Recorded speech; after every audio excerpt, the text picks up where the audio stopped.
Hello and welcome to the Guitar Hang Podcast. I'm your host, John Stancorp. Today we're plugging into the incredible world of guitar maestro Paul Gilbert. You know Paul from his legendary journey through bands like Racer X and Mr. Big, as well as his stunning solo albums like Fuzz Universe, Alligator Farm, Silence Followed by a Deafening Roar, Vibrato, and Behold Electric Guitar. Paul's new album is entitled The Dio Album. Join me as we explore his illustrious career, creative adventures, and what keeps his guitar passion burning strong. Please make sure you hit the subscribe button below and ring the bell for notifications. And now, let's hang with Paul Gilbert. You got that leg completed and done, and where do your travels take you next with regards to the Mr. Big? The next year, I believe we begin in America, and then in Europe, and there's rumors of South America, but I haven't seen the dates yet. Okay. Will there be any live dates to support the Dio? Any things with your own band doing the? I'm gonna sort of take these things one thing at a time. Yeah, I didn't know if there was anything that was in the works or things that you had plans that you had for later. Well, the Dio stuff is a little trickier for live than it usually is, because with those songs, at least the way I played them, I definitely had a dedicated rhythm guitar and a dedicated guitar playing the vocal.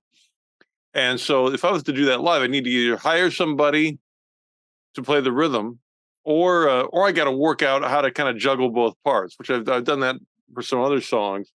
But that's, I don't know if that would compromise the way it sounds. So it's before even getting into that tangle, I just thought, look, get the Mr. Big thing done. And so I've got a complete brain to work with, and then figure out where I'm going from there. You've had some really wildly positive reviews for the Dio project. It really is incredible. So it's just being a Dio fan and not, when I started playing guitar, that's what I was doing. Because my ear wasn't trained to know if my guitar was in tune or not, and this was before the advent of clip-on tuners and that sort of thing. I would find myself playing melodies before I could ever play any of the chords for Stairway to Heaven. I was playing the vocal melody. Yeah. I felt like I was lowered into the jungle of playing music with this out of tune guitar, and like, good luck, because I didn't have any friends that played. I didn't have any family members that played. I could go to my local music store and see players playing amazing stuff. But when I started out, that's, if you don't know, you don't know. I couldn't conceive of what a chord was necessarily, because I hadn't seen a lot of guitars. I think our journey has been very similar. Yeah, so I could be playing a Carpenter song, anything that I would hear on the radio. I was trying to emulate the melody of the tune, because I didn't know. I mean, for me to be able to play, I got a book, a Led Zeppelin book, 20 easy Led Zeppelin songs, which at that point there's no easy Led Zeppelin songs. And the first thing that showed me was a first position A minor chord for Stairway to Heaven.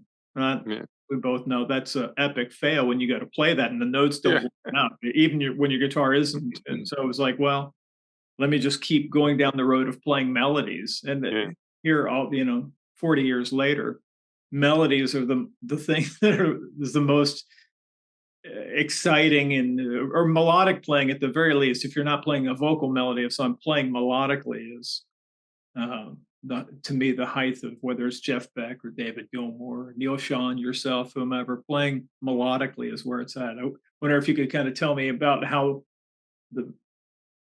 from where you started from playing, if we have this similar path, starting off playing melodically on one string or two strings, led you all these years later playing. Well, the similar path is that it was the same thing when I would hear music. I was a little kid, so I wasn't able to differentiate, that's the bass and that's the hi-hat, and I wasn't hearing the individual instruments. I would just sort of hear the vocal and a bunch of exciting sound. Right. And and it took a while before I started to be able to focus in on like, oh, that's a chord, and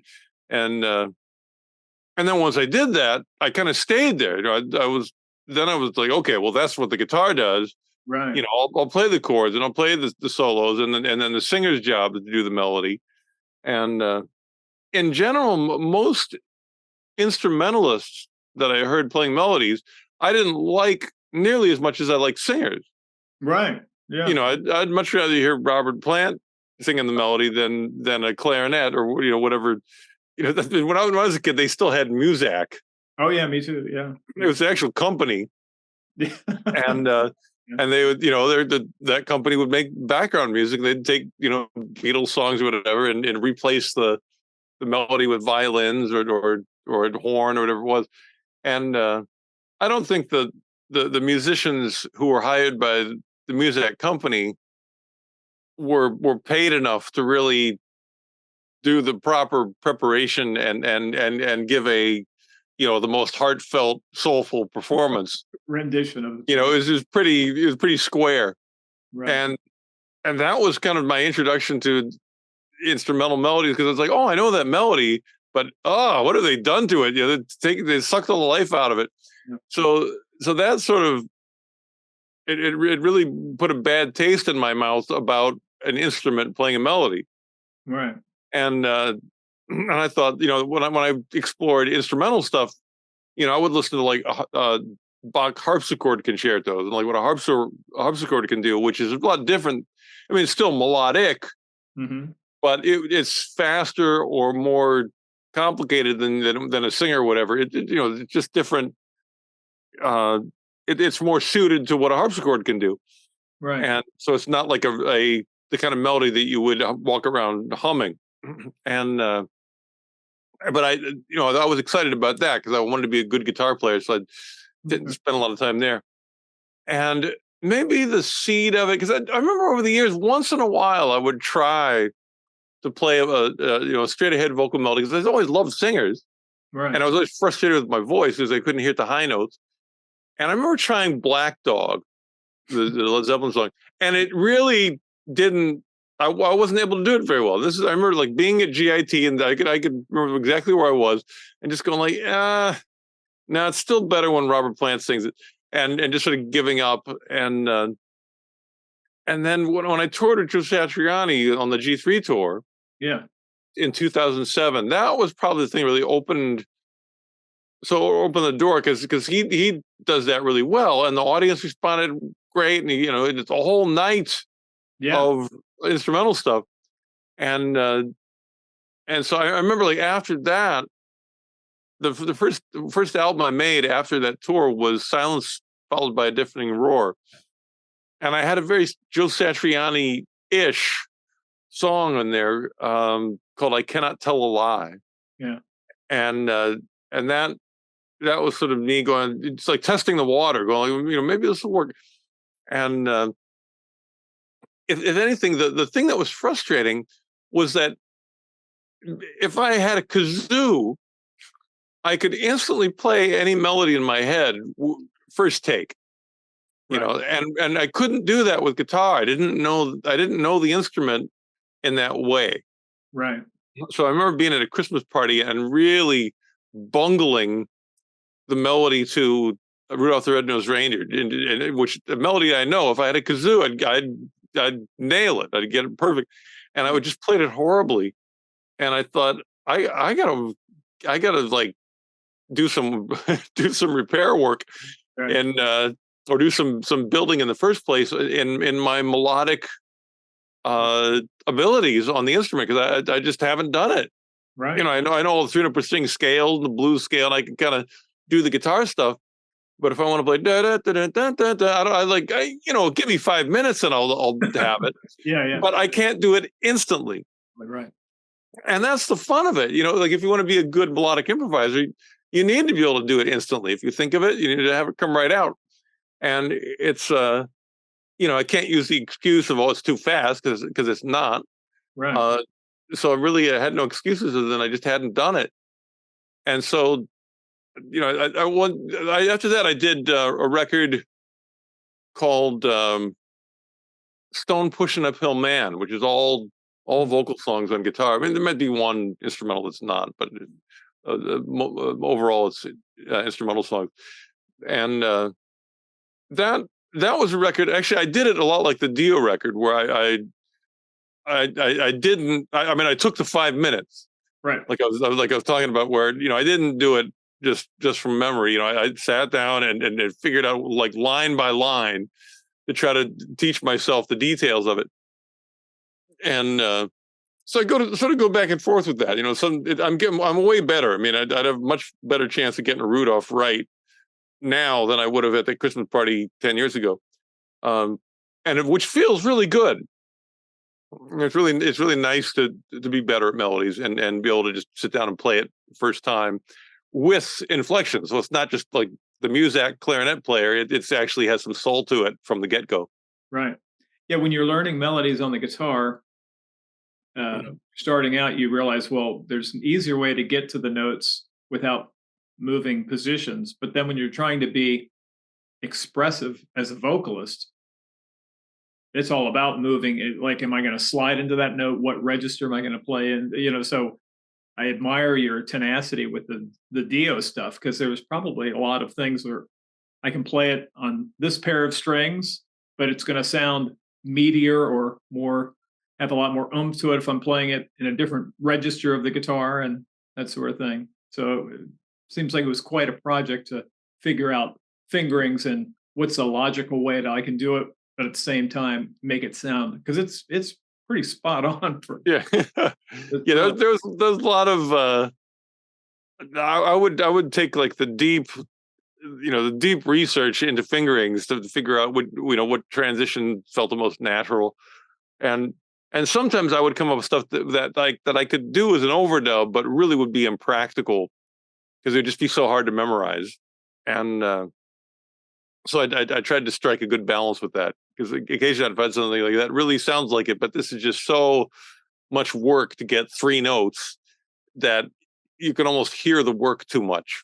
right. And so sometimes I'd go 5 steps in and 2 steps back, and then find the spot that's like has enough inflection, but also I'm not struggling with the technique so much where it's becoming Right. where it's becoming too weighty. Right. In your process of doing that, was it more helpful to notate the things and then so you would have something as a reference, or were you trying to do it where you're keeping it fresh in your head, so you're really more performance when you're going to cut the tunes? When you're tied to the transcription, sometimes you're not giving the best performance because it's on the paper more than it is. Well, I don't really. I'm not a reader, so Or in tab or anything like that, just for tab would be great for the position shifts and that sort of thing. I'm probably worse at tab than I am standard notation. Okay. I'll write. I mean, I can write a chord chart. Yeah. Yeah. And probably the most notation I've ever done was on a 1 or 2 albums ago. I did a song called "Hello North Dakota." Yeah. And I took the state anthem of North Dakota and figured out a guitar arrangement for it. Yeah. And I did it. It's like like it's meant to be sung by a choir.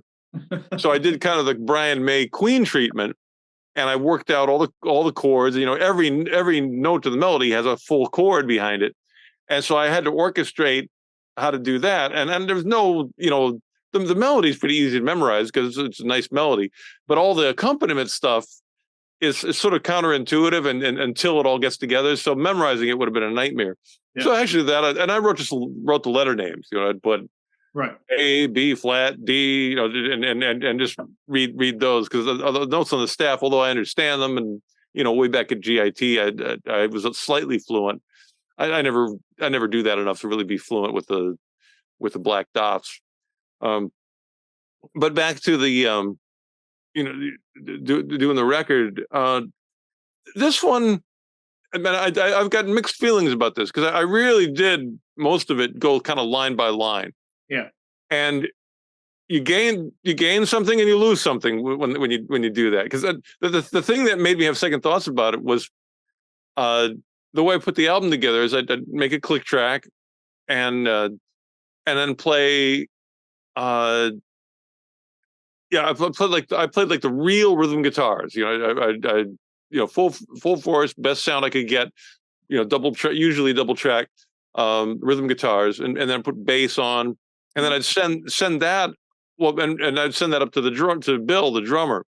But I'd also do just a rough melody, so to make it easier for him to know where he is in the song. Yeah, exactly. Yeah. And those rough melodies, I really put very little care into it. It was just like, okay, run it, and I would just do it from, no preparation, just do it from memory.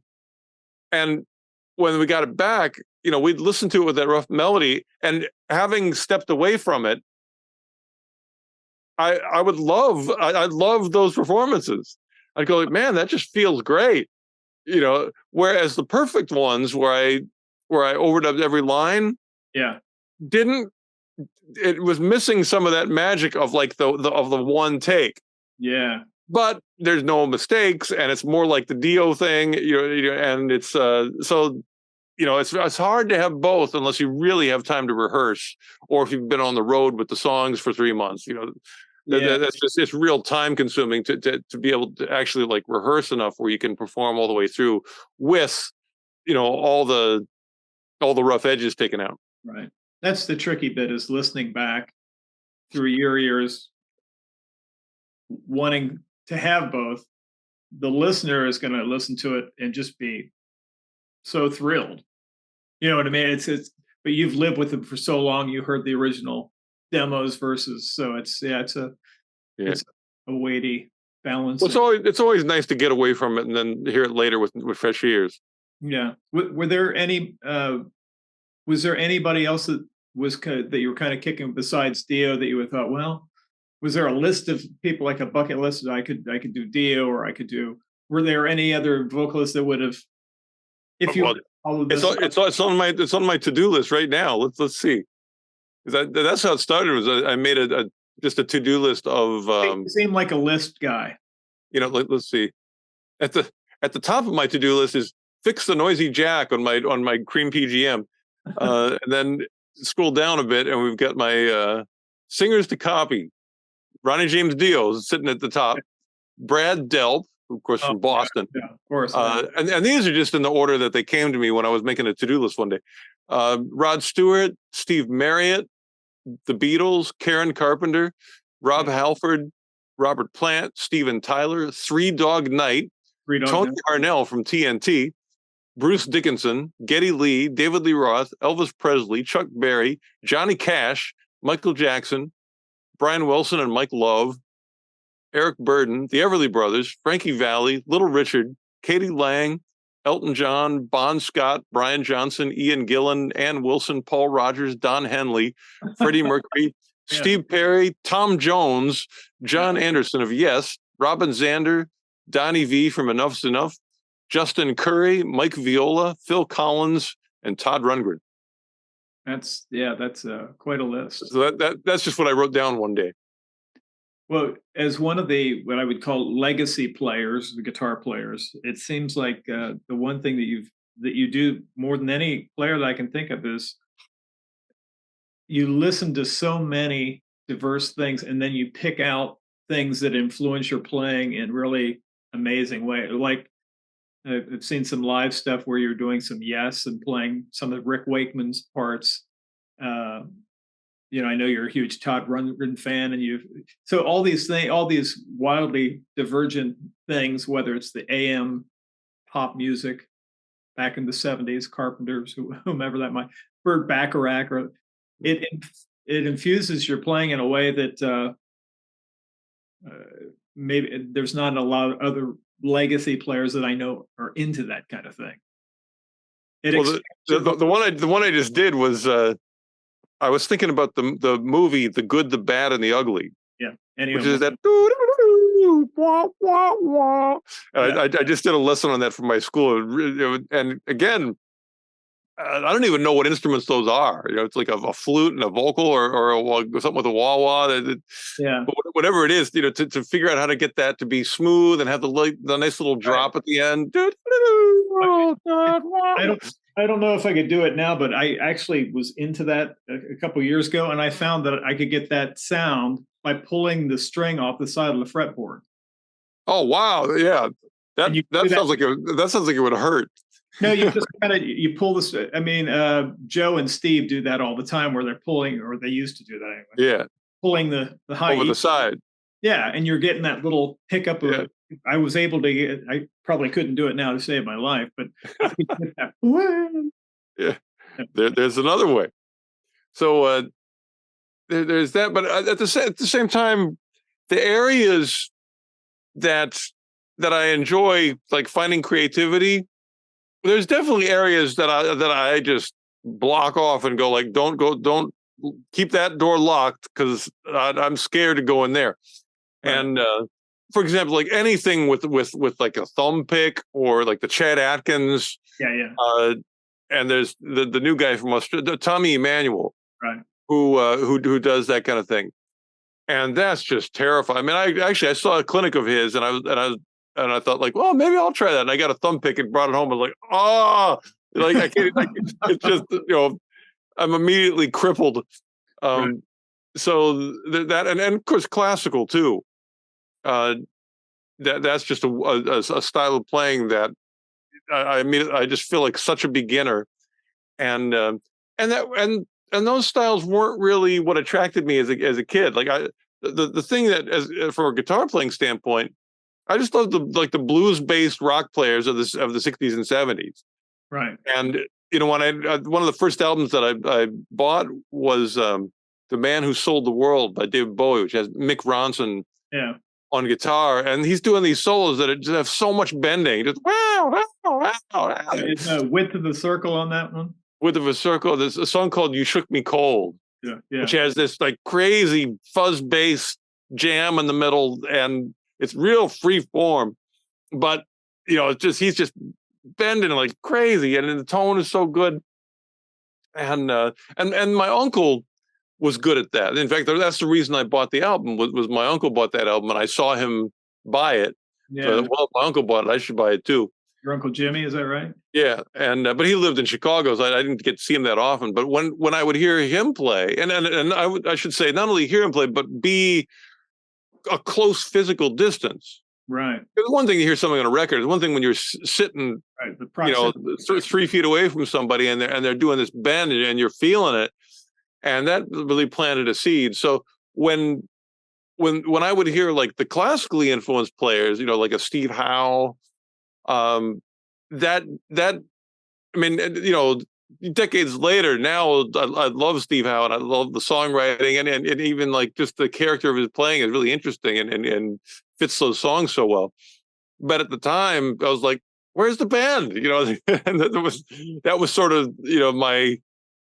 That was the thing, the part of the language that of that or the dialect of the language that was so appealing to me. And if it didn't have that, I had a hard time going further. I used to get into arguments with my drummer when I was in my teenage band because he was into Bill Bruford.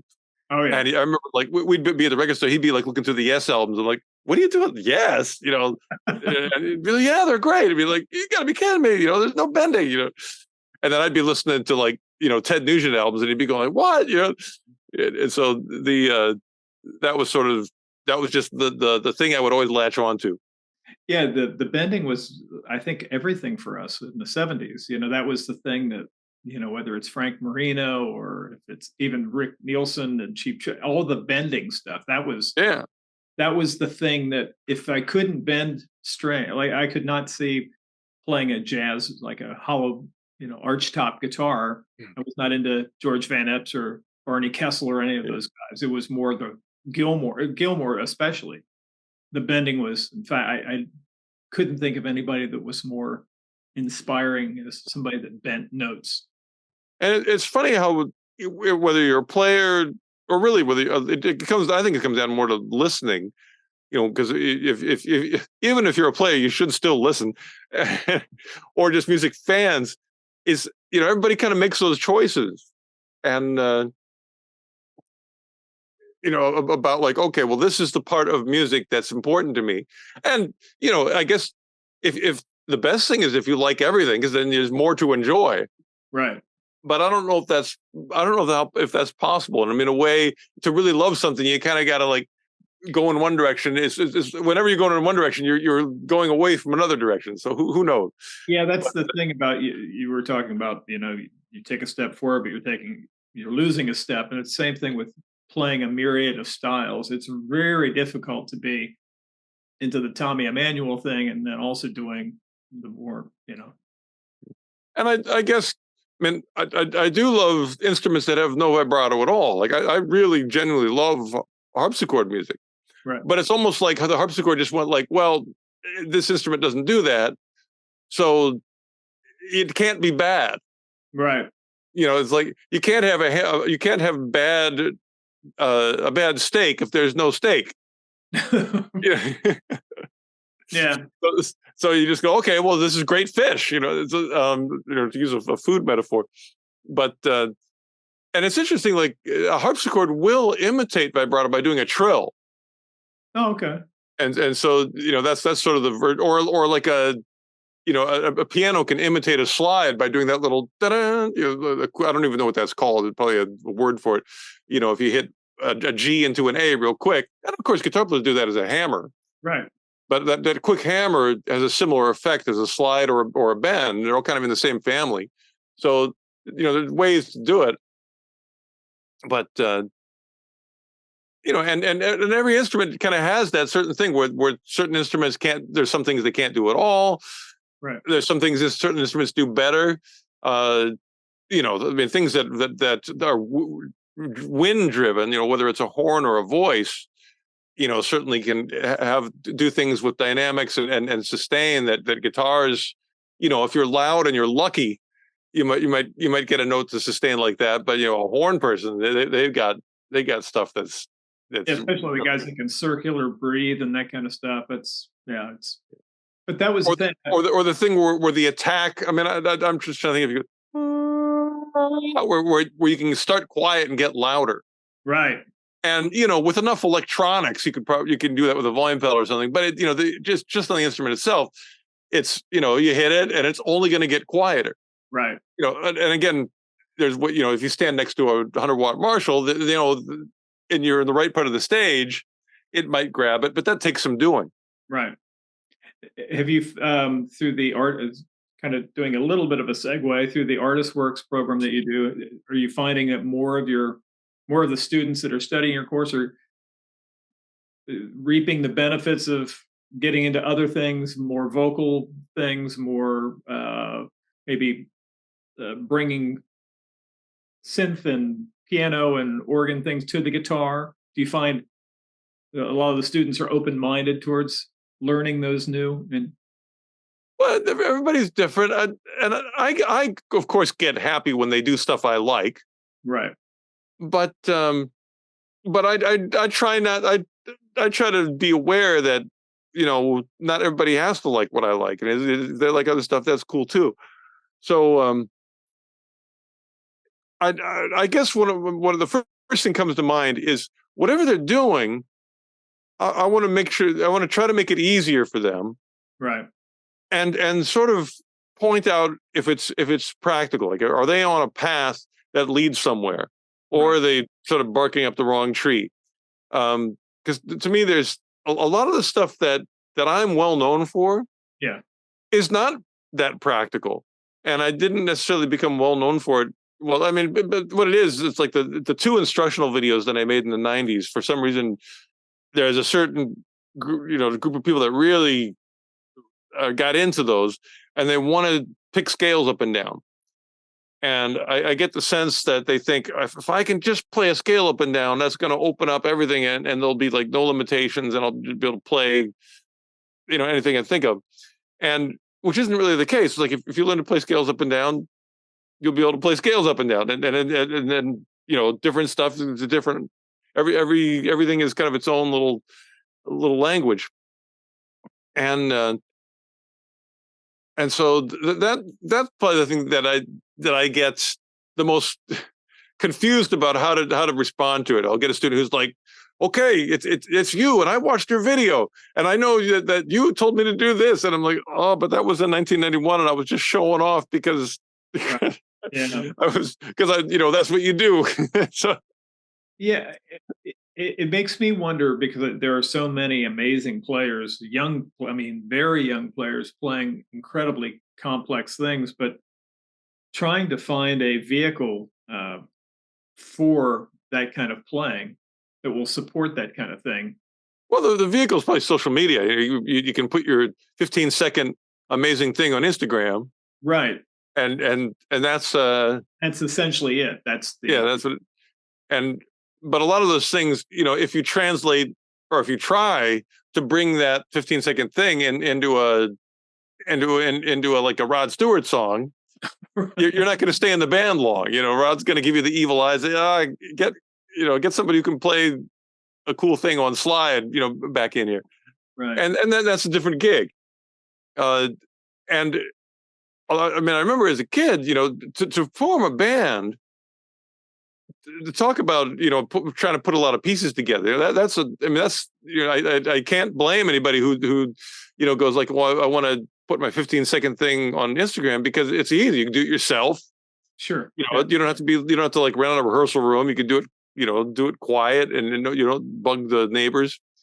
And to put a band together, I mean, what a what an amazing journey that is. You gotta find the people, organize the rehearsals, figure out a place where everybody can crank up, and get the gear, and do it consistently. It involves, then the bass player quits, and you got to find somebody else. So it's really amazing. Anybody who goes down that path and is able to do it.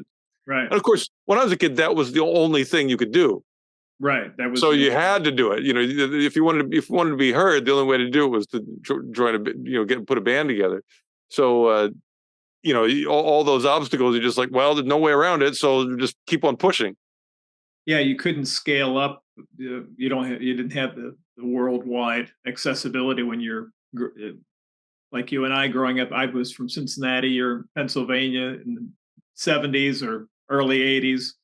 That was the only way to get out there, was to any hope that you would have to get your little. But the one thing that's, I mean, there's a lot of positive things that I took away from my like teenage band experiences, but I played so much rhythm guitar, right, from doing that. And like I had the listen to music the other day, and it was some Spotify playlist, and after the album I was listening to ended, some Van Halen came on, and I realized like the solos in Van Halen songs are so short. Yeah. Really short, and the whole thing, is the rhythm, that's like 95% of the song is Eddie's rhythm, and his rhythm playing is brilliant. And a lot of the elements that make it brilliant are things that are pretty hard to teach. And I don't know if many of my students, I don't know if that's what they came to me to learn. I don't know that. I don't think they joined up thinking, yeah, I'm going to learn how to like take these two chords and make them like, because you hear the intro of Eddie Van Halen playing "You Really Got Me," right? And there's something really special about that. It doesn't sound like Ray Davies or Dave Davies and the Kinks. Right. It's the same chords. On it's a G chord and an A chord. And even you could say, oh, okay, well, instead of that, I'll play the single G note and the A. The fingering is different. Right. There's still way more to it than that, and the stuff that makes that special is that's the kind of stuff I love to teach, that kind of stuff. But I'm always aware, like, I don't know if I'm just, the student might be going like, really, all these details for this. Yeah, I mean, but it's the one thing that will equip them if they do decide to wanting to put the band together. I'm kind of feeling like it seems to me, I tour with a Pink Floyd tribute group, and there's 8 of us, and there's 7 crew people, and it's a big production. I wouldn't suggest any. We've been doing it for 15 years, but I remember when you're starting out trying to put a band together, it's it almost seems like for the new generation of young kids, it might seem like that is like vaudeville. It's like or a Count Basie big band. right, because it just seems if they really knew like what you were describing, what it would take to get together at the same place at the same time in the same room and get the PA sussed out and get a monitoring some kind of system sussed out, rehearsing, getting the tunes ready, taking it there, going out and performing. And the transportation. I mean, when I was a teenager, I couldn't drive yet. You know, Yeah. my dad and mom had to drive me to rehearsal, and then they got busy enough they couldn't do it, so I would have to, the friend of the singer would have to come get me.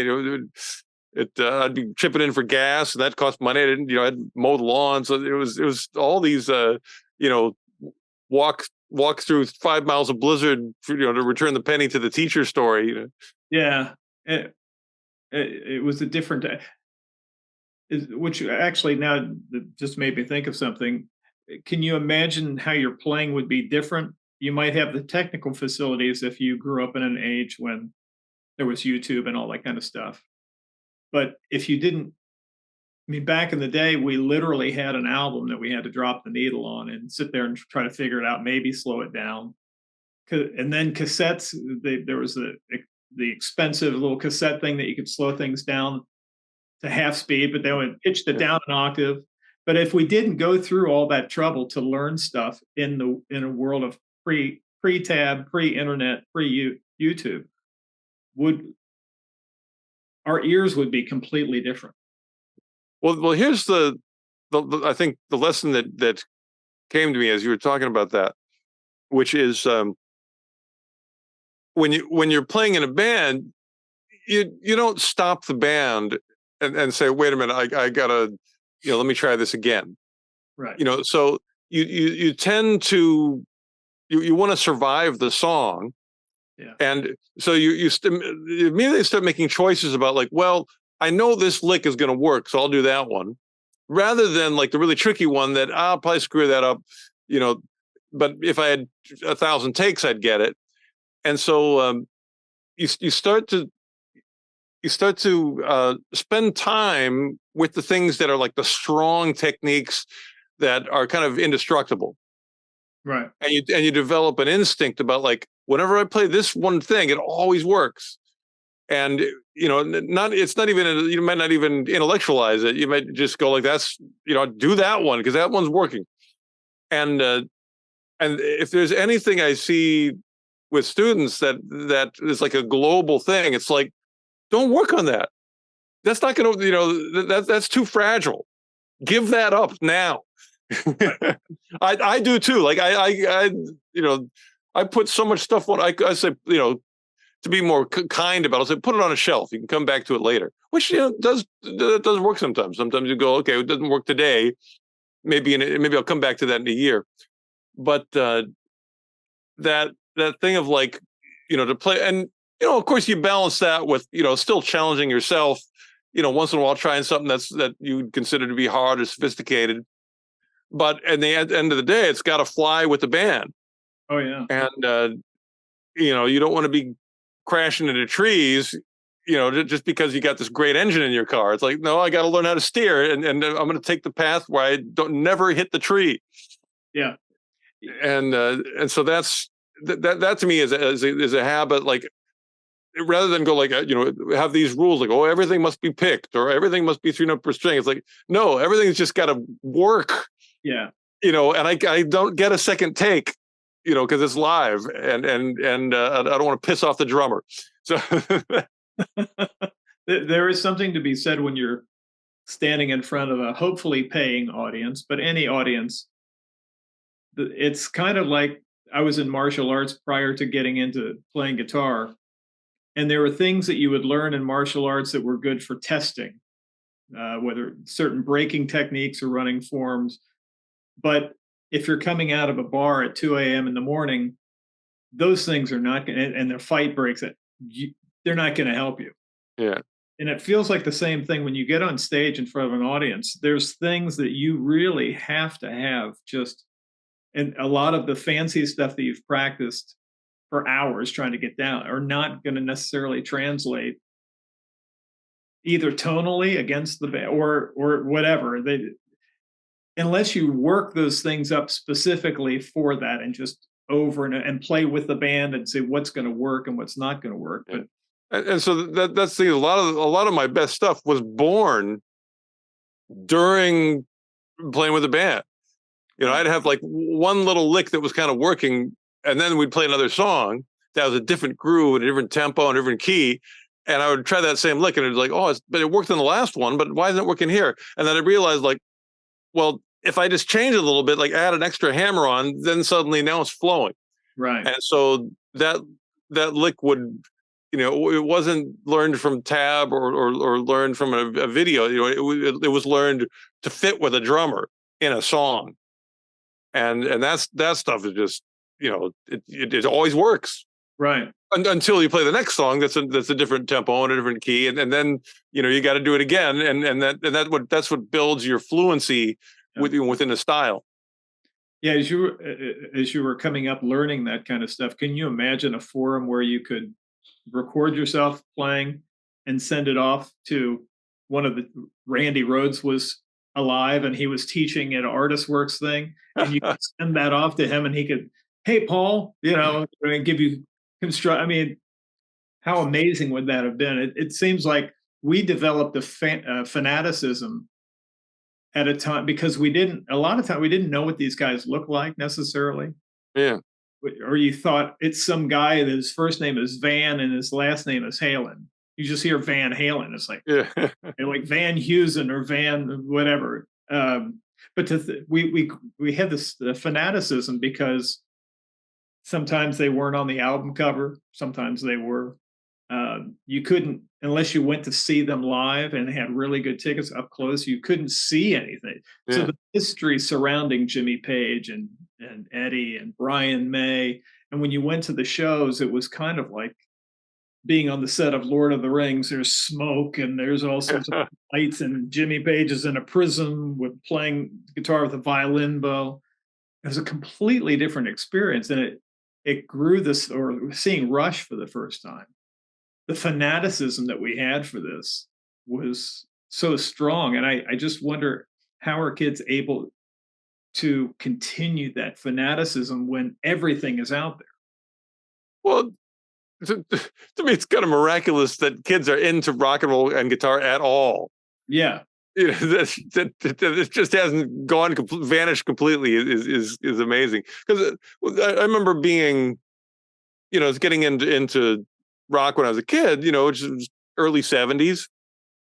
And I could, you know, the music that I enjoyed when it's early 70s, my dad had like some doo-wop compilations, you know, from the 50s. Yeah. So it would have, you know, 16 Candles and Duke of Earl and, you know, the doo-wop hits. And I thought I liked that. But as soon as you got back to like 40s jazz, like that was just so ancient to my ear. Like no way, you know, like pre-rock and roll. If I heard that, it was just like no. And I get into it now, but it, you know, it took decades and decades to sort out or to just figure out how to open that door where I liked it. And so that was just, you know, basically 20 years back in time. And so, you know, who's a kid now? If a kid is, let's say they're 23 to make the math easy. Yeah. You know, and then if they're born in 2000, that's, you know, you go back another 10 or 20 years and, you know, you're in 1980 and before that. Yeah. I mean, all the good stuff before that. Yeah. I mean, to me, it actually would be really intimidating.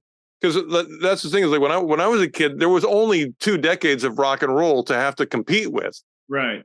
Yeah, exactly. And so there was some great stuff. And I didn't really think of it as competition. I loved it.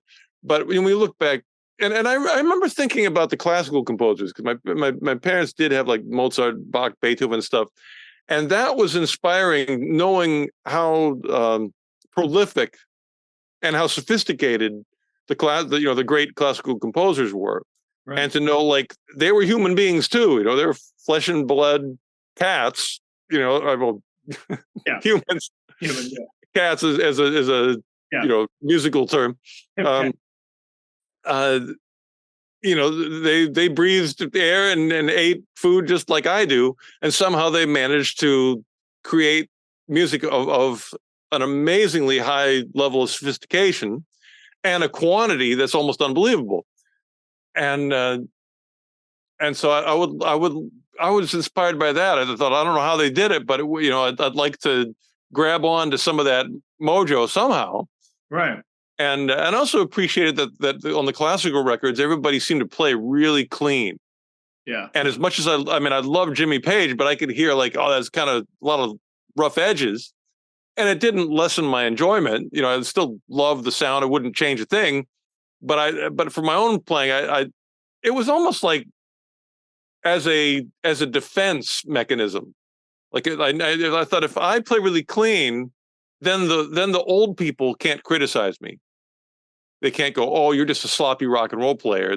I'll be like, see, I can play as good as the harpsichord guy. Yeah. And if I can do that, then my grandpa can't laugh at me.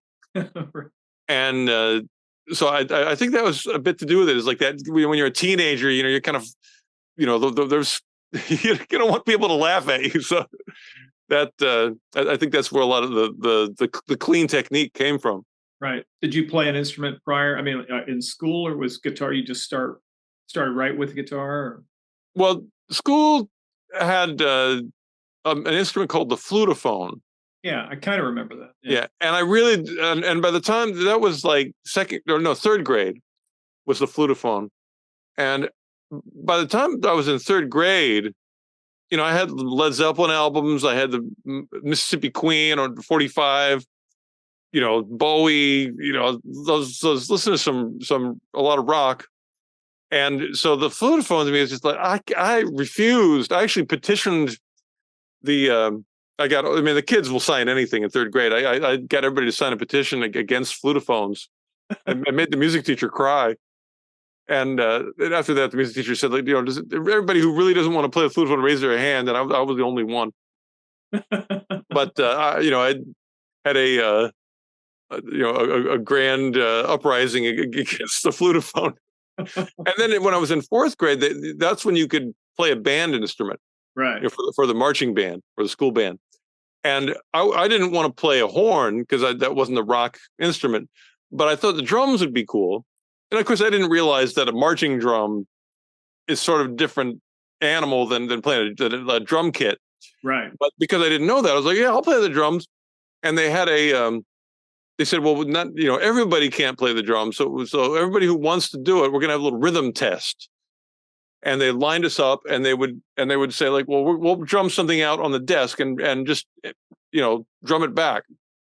And so, and every time somebody would mess up, they would go out of the line. And I remember I made it to the last three, and then I got kicked out, by the last thing. And I remember getting it right.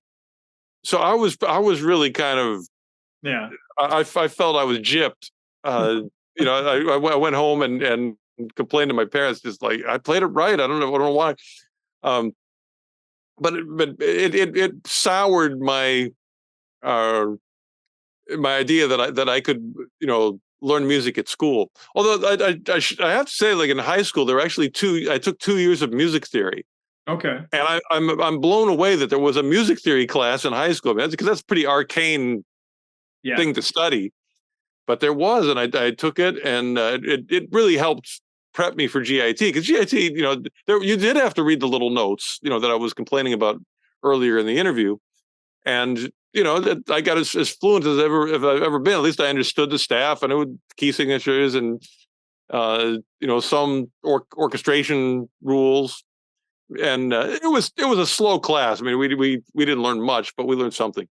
Right. And that was 2 years of just in high school. You'd already for a little bit. Yeah. But it was perfect, because when I got into GIT, we immediately started, like, having to transcribe melodies. having to learn like the harmonized major scale and work out how to spell chords on the staff, and all that was I knew the language well enough to have all that work. Right. And as far as the stuff that you work with students now, um, is it a mix of technique and theory and a wide range of? It's sort of a mix of what they want. I want us both to be happy. I want the student to be happy because they're working on something they're interested in, and because they're seeing results of some kind. And I want to be happy because I think they're doing something that will that will have a good result. Yeah. I don't want to have them playing practice, spending time, investing time into something that's going to go nowhere. I really want to have them feel like I sound better today than I did yesterday. Yeah. So that can be in a lot of different areas. But I follow their questions. So if somebody like has a music theory question, I'll try to attach it to songs. They'll say, well, when talking about Mixolydian, let's talk about some songs that have that, and what what to emphasize to make that sound like that mode. Typically, the thing that I tend to go to is because it's guitar, and I want people to be relaxed and be able to have a wide dynamic range. In other words, I want them to be able to bang on it, Right. and have it sound good and be easy, and not have to be like really careful. And that's kind of a style thing. Because, for instance, if I watch like some old footage of Glenn Tipton, Oh yeah. from Judas Priest, I mean, obviously that's a heavy band. Yeah. I love Glenn Tipton's playing, his songwriting, but he is kind of a delicate player. Yeah. He's careful, and that's just that's the way. He's got the guitar up high, and if he wants impact, that's the drummer's job. If he wants groove, that's the bass player's job. His job is to sort of delicately get these chords across, and he never really is banging away that much. Yeah. And that's really different than like Stevie Ray Vaughan or Hendrix at Monterey. And I kind of like as just as a stylistic thing, and I really love what Hendrix brought with being able to just bang away at it and still have it under control. And yeah. I think that even if you want to be delicate, the stuff you learn from that Hendrix style will be beneficial. And so a lot of times I tend to lead people toward that and see if they're willing to try it. Right.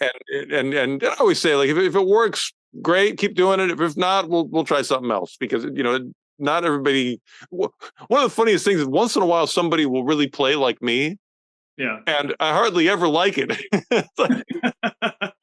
No. Now we really have to figure out how you can be you, because it's just odd for you. It's like, those are my pants. Give those back. Right. And it's not. And actually, that's a bad metaphor, because it's not because. Right. It's not because I'm staked out any territory. It's just that they need to be themselves. Sure. And so, in that journey of deciding what you like to hear, what feels good for your hands, all those things. I mean, of course, when I was a kid, I think it's good to try what other people do. I certainly did. I learned every Van Halen song and learned a ton. Still learn songs all the time. But it's and I think because I give up so much, that's why I sound like me. Right. Because immediately I know, like, oh, that's not going to work for me, so don't do that. Well, that's the wisdom thing. What things am I willing? What things are worth pursuing or will help in the long run. If I had any magic power along the way, it's that pretty early on I could tell what was working and what wasn't. Right. And that was just, that to me it comes from the ear and kind of the feel, like physically going, like, does this feel good when I'm playing it, or does it feel like this is just going to fall apart? Right. And and that to me made the decision. If it feels like it's going to fall apart, don't do that. Don't do that song. Yeah. You seem to have it's something that you've worked on. Maybe this is as a result of playing drums, but your time feel is impeccable, because I don't think everybody that focuses on playing shred style, really focuses on the time, the pocket. I think that's Yeah. something that could be, you know, Well, players. that's a vocabulary. Yeah, Uh, or it's just part of the language that you kind of need to just get licks that right, are rhythmic licks, and build up a vocabulary so you can be fluent with it. It's just like you can take somebody who's totally smart, speaks English really well, and then say, okay, now just speak German, do it. right, It's a different language. So it has nothing to do with intelligence or even ability. It's just have you spent time with that, building that part of the language? And I think from teaching, I've spent a lot of time with that because that tends to be a weak point of students, and so I'm right, always trying to get them to do it. right, And yeah, and like I said, even regardless of soloing, from being in bands, just play a lot of rhythm guitar with a drummer. right. Yeah, I'm super impressed. I saw on Instagram that you had a little setup in your hotel room so you could do your review the video lessons. I was Yeah. like, that's some serious, because I know the volume that you have to go through in a given week or a given month. It's got to be pretty intense. But I was very inspiring to see as an instructor myself just how dedicated you were to, even while you're on the road in between, sound check. Well, And whatever. when you've got a reliable gig, you got to keep the reliable gig. So, Exactly. Yeah, it's great to say to yeah. And also, I genuinely really enjoy it. yeah, Um, and one of the phrases I use is like, I'll be given a lesson, I'll go and I'll say I'm sitting in the teacher's chair, right, which it's just a role that I'm playing, like, and essentially, like, I'm hanging out with musicians and we're talking about music, right, and I happen to be in the teacher's chair. They've been generous enough to yeah, let me be the one who gets to give some ideas. But we're both musicians and we're both just getting deep into it, and that's I love doing that. yeah. Do you get requests to do clinics as well in addition to doing that, or is that something that does not work well with your Oh, schedule? sure. Well, I've done clinics for years, and they've changed. I mean, I've tried all sorts of different ways. I mean, in a sense, just sort of go up. I can't remember if I would prepare anything. I mean, I suppose in a way I was always prepared because I've always been teaching. So I Mhm. would just think of like, what have I been teaching my students at GAT? Like when I was teaching that, I'd go talk about that. And for a while, I did backing track stuff, and then for a while, I did like do a pickup band. Just play with a local bass player and drummer. And like the last, I mean, it's nice to be prepared. Like, so if you do a clinic tour, it's nice because you can kind of prepare what you're going to do, and then you do it every day. So, but it like the last one I did was a one off, so that was kind of hard because it's like making one Ford Model T. You got to build the whole factory to make one. Once you make the one, you can start the assembly line. Right, But yeah, I'm trying to think of anything. I mean, I guess the thing with a clinic is it becomes kind of a performer audience right, relationship. And so I usually don't get to hear, yeah, it's just me ranting and playing, and I don't get to hear people play as much. So I don't really know if I'm saying things that are going to be valuable for who's there. And that's the thing with the school at Artist Works is like, first of all, it's one-on-one, so I can tailor it to whoever it is, and I get to hear them. right, So that's so much easier to focus and go like, oh, well, every time I hear somebody, it's like, oh, well, this one could be helpful, or where if it's just an audience of whatever it is, 10 to 1,000 people, it's like, well, I'll show what I'm interested in. I hope hope you like it, but it's I can't really. It becomes more of a show than really yeah. teaching. It's really hard to educate because there's such a wide mix, and it's not a one-on-one thing. So Yeah. it can be a bit. Um, Well, we've hit the 1 hour mark. It just flew by. Right on. Yeah. Oh, what is that? So we're done?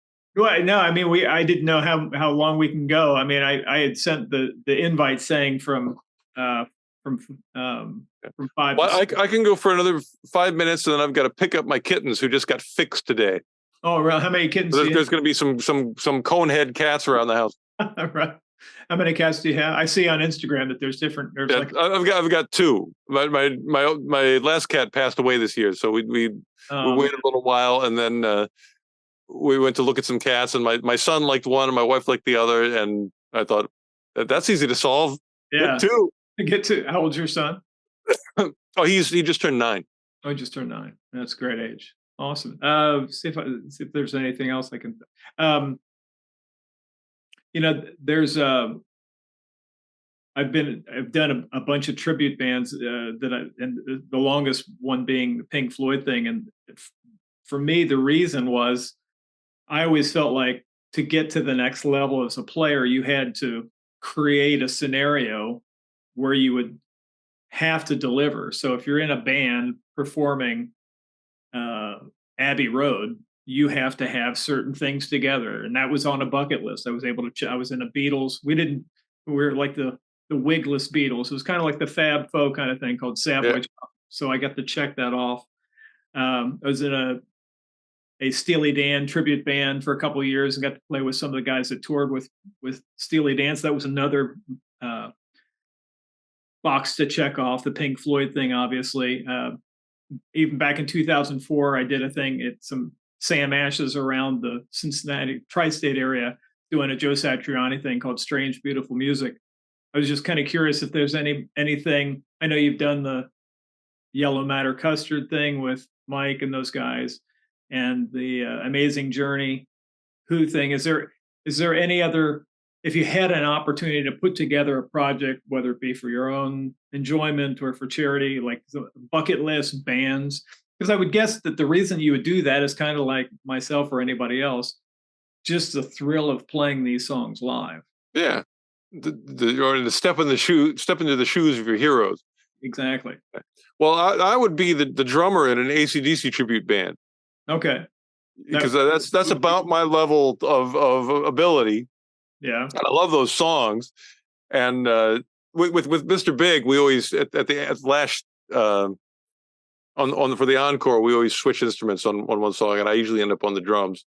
Yeah. And so that's like, and I got to sit in one time with Cheap Trick as the drummer. Wow. Bunny Carlos let me sit in his stool, and he played maracas next to me while I played the kit. So that was one of the great moments of my musical existence. But on guitar, I mean, really, those ones I did with Mike Portnoy really covered a lot of bases, because the Rush one, like I barely had to rehearse that one. It was like all those songs I played when I was a kid. Crazy. The hardest one for me was the Who, because really? I wasn't familiar. Like I'd never heard all the deep cuts of the Tommy record. Yeah, and a lot of Pete Townshend's playing is like those higher voicing major chords on the top 3 strings, and those I've never quite figured out a fingering that really feels good to me for those. Yeah, and so I always struggle with those high voicings, and there's a lot of them, so I had to to sort of get used to that.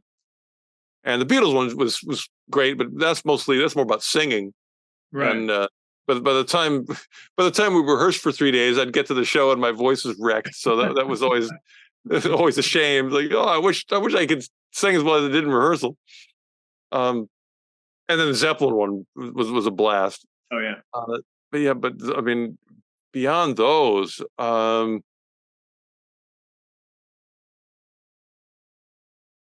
there's the vocal thing, like, doing the whole Dio thing, but that would take so much rehearsal to really work those up where I could do them live. I always wanted to be, I guess, like if I had a fantasy of a band that I would join, it was probably Def Leppard. Because I used to have hair that looked like Pete Willis, the original Def Leppard guitar player. the last page of that Guitar Player magazine, I think, when you're in the guitar spot, Mike Vardy spotlight, Yeah, the Pete Willis too. Yeah. yeah, the Pete Wills hair, and I knew all those songs. You know, I mean, well, at least the first two albums. Yeah. You know, that was I was really into them at that point. But yeah, now I think you know what it is now, blues. Blues. Yeah. I'd love to just play blues all night, but I don't know how to do that and not get boring. Uh, you know, because blues can kind of be like the same song over and over again, you know, with different tempos. So that would be the trick, is like how to, and maybe the way to do it is like to work to almost to get into gospel, Right. which I'm not that familiar with. But when I hear like the song comes to mind is like "Chilly Winds" by Nina Simone, Okay. and you know, because it's like blues, but it's got like the 2 chord and the 6 chord, and you know, some, and you know, so it's more towards jazz, but it's not like 2-5-1s like jazz standard. It's more gospel, Yeah. and man, like Janice Joplin doing "Little Girl Blue" on the Yeah. Tom Jones show.